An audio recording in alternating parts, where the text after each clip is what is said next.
বন্ধুরা, আমাদের সকলের সকাল শুরু হয় এক কাপ গরম গরম চা দিয়ে, যে চা খেয়ে আমাদের মন প্রাণ জুড়িয়ে যায়। তাই আমি আজ নিয়ে এসেছি আপনাদের সকলের প্রিয় সেই চা, যেটা খাওয়ার জন্য আমরা অনেক অনেক দূর পর্যন্ত চলে যাই। মানে ধাবা বা হাইওয়ে স্টাইল চা, গাড়ি থামিয়ে আমরা খাই না, ঠিক ওরকমই গরম গরম ধোয়া ওঠা কড়া চা। আপনি কিভাবে বানাবেন? খুবই সহজভাবে, তবে কিছু সিক্রেট টিপস বলবো, যাতে আপনার প্রতিদিনের চা রোড সাইডে চায়ের মতো স্পেশাল লাগে। সম্পূর্ণ ভিডিও দেখতে থাকুন, আশা করছি ভীষণ ভালো লাগবে। নমস্কার বন্ধুরা, আমি পাপড়ি পদাবতী ফুড ক্রিয়েশনে আপনাদের সবাইকে স্বাগত। চা তৈরি করার জন্য একটা জায়গা নিয়ে নিয়েছি, আর জল একটু মাপ করে অবশ্যই নিতে হবে। দেখুন, আমি 2 কাপ জল এখানে নিয়ে নিচ্ছি। 2 কাপ চা তৈরি করব।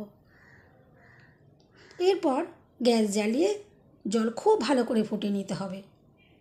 এই স্টেপটা অবশ্যই করবেন, তাহলে দেখবেন চা কিন্তু ভীষণ সেরা স্বাদের তৈরি হবে। আমি প্রায় 2.5 মিনিট মতো খুব ভালো করে জল ফুটিয়ে নেব।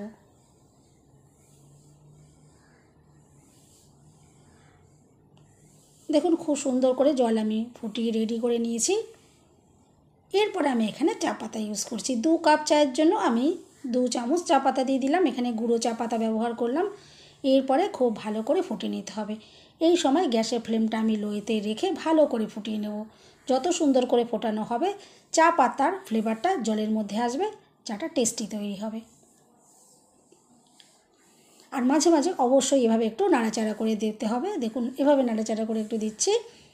আর কখনো কখনো একটু ফ্লেমটা একটু বাড়াবো, আবার বেশিরভাগ একটু লোয়েতে রেখেই তৈরি করতে হবে, নালে জলটা শুকিয়ে যাবে, চায়ের পরিমাণটা কম হয়ে যাবে। দেখুন, চা পাতা দেওয়ার পর প্রায় 2.5 মিনিট মতো আমি ফুটিয়ে নিলাম। লো ফ্লেমে রেখে অবশ্যই চাটা ফোটাবেন। এরপর দেখুন, আমি নিয়েছি 1 কাপ লিকুইড দুধ। এখানে কখনোই ঠান্ডা দুধ ব্যবহার করবেন না, দুধটা গরম করে নিতে হবে। আমি এখানে গরম দুধ ইউজ করেছি, তবেই কিন্তু চা টেস্টি তৈরি হবে। এরপরে আমি এখানে দিয়ে দিচ্ছি 1 চামচ গুড়। আমি চিনির ব্যবহার করছি না। 2 কাপ চায়ের জন্য আমি এখানে 1 চামচ গুড় দিয়ে দিলাম।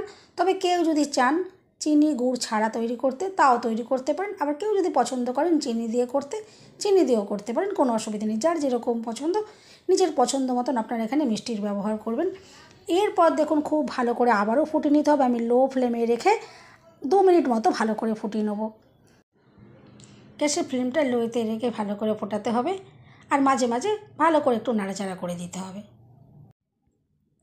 আর আমি এখানে কোনো রকম মশলা, আদা বা তেজপাতা এগুলো ইউজ করলাম না, প্লেনভাবেই তৈরি করছি। আর দেখুন, এখন ওপরে যে ফেনা ফেনাগুলো একটু বড় বড় বাবলস দেখতে পাওয়া যাচ্ছে, যখন চাটা রেডি হয়ে যাবে দেখবেন এই বাবলসের পরিমাণগুলো অনেকটা কমে আসবে।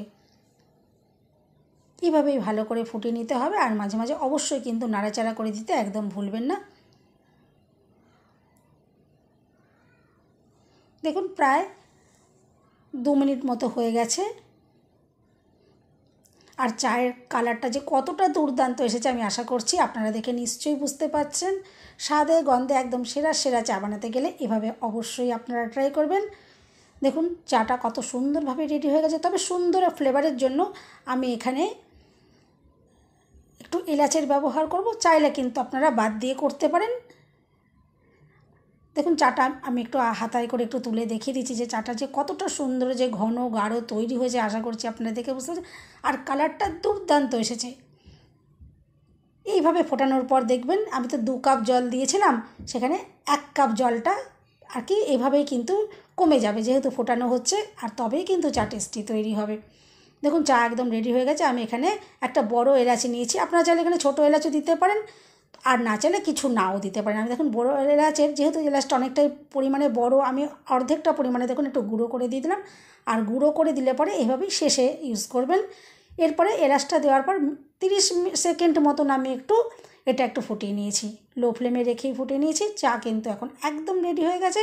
এরপরে চা গরম গরমে একদম আমি এটা ছাঁকনি দিয়ে একটু ছেঁকে নিচ্ছি, তারপরে আমি আপনাদেরকে পরিবেশন করে দেখাবো যে চাটা কতটা দুর্দান্ত দেখতে লাগছে। বন্ধুরা, রেসিপি ভালো লাগলে একটা লাইক দিতে একদম ভুলবেন না। চ্যানেলটা সাবস্ক্রাইব করে পাশে থাকার অনুরোধ রইল। সবাই সুস্থ থাকবেন, ভালো থাকবেন। দেখা হবে নেক্সট ভিডিওতে।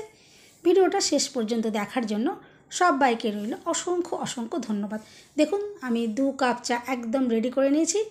কতটা দুর্দান্ত দেখতে লাগছে। অবশ্যই এভাবে একবার ট্রাই করতে পারেন।